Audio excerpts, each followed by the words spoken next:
பேரொழியே பேரானந்தம். இப்போ கடந்த காணொலியில் பார்த்தீங்கன்னா மணிப்பூரக சக்கரத்தை பற்றி பார்த்துருந்தோம். ஒவ்வொரு காணொலியிலும் பார்த்தீங்கன்னா ஒவ்வொரு சக்கரத்தை பற்றி சொல்லிட்டு இருந்தோம். இந்த வாரம் நம்ம பார்க்க போற சக்கரம் என்னன்னு பார்த்தீங்கன்னா சோலார் பிளெக்ஸஸ், அதாவது அநாதக சக்கரம். இந்த அநாதக சக்கரம் அது எங்க இருக்கு அப்படின்னா நம்ம நெஞ்சு குழி இருக்கு பார்த்தீங்களா, அந்த இடத்துல தான் இருக்கும். எல்லா சக்திகளும் உள்வாங்குற இடம் இந்த நெஞ்சு குழின்னு சொல்றது.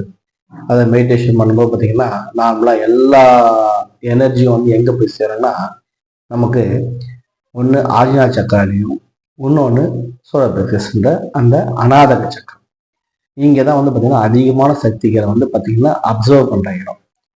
இப்போ இந்த அநாதக சக்கரம் அது செயல்படுற உடல்ல எங்கெங்கெல்லாம் செயல்படுது அப்படின்னு பார்த்தீங்கன்னா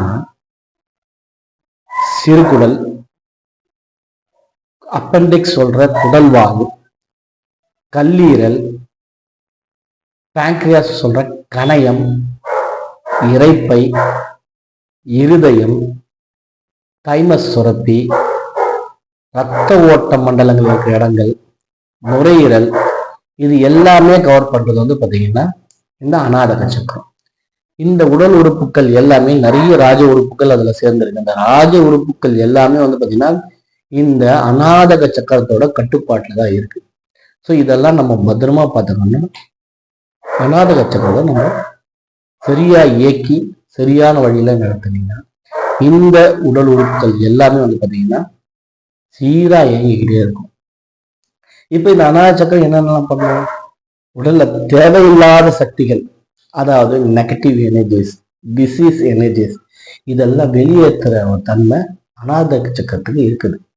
அதெல்லாம் வெளியேற்ற ஒரு மைய புள்ளின்னு கூட நீங்க சொல்லலாம்.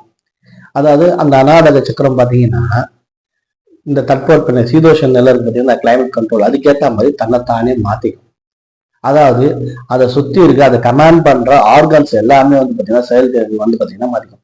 இப்போ பார்த்தீங்கன்னா கிளைமேட் கண்டிஷனும் பார்த்தீங்கன்னா வின்டர் சீசன் இருக்கு, சம்மர் சீசன் இருக்கு, அதுக்கேற்ற மாதிரி நம்ம உடம்போட இருக்கிற அந்த உஷ்ண நிலைகளை மாற்றி அமைக்கிற தன்மை இந்த அநாதக சக்கரத்துக்கு இருக்குது. சரிங்களா? சரி, இந்த அநாதக சக்கரம் பாதிக்கப்பட்ட என்னென்ன மாதிரி நோய்கள்லாம் வரும்?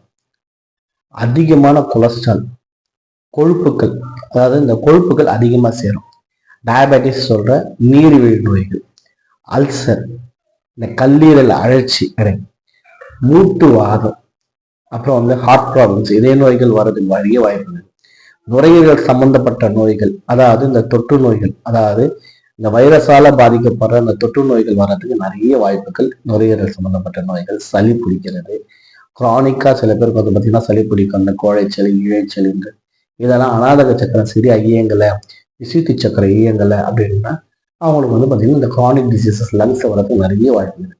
அப்புறம் இந்த ரத்த ஓட்ட மண்டலம் சம்மந்தப்பட்ட நோய்கள் நிறைய வரதுக்கு வாய்ப்புகள் இருக்குது.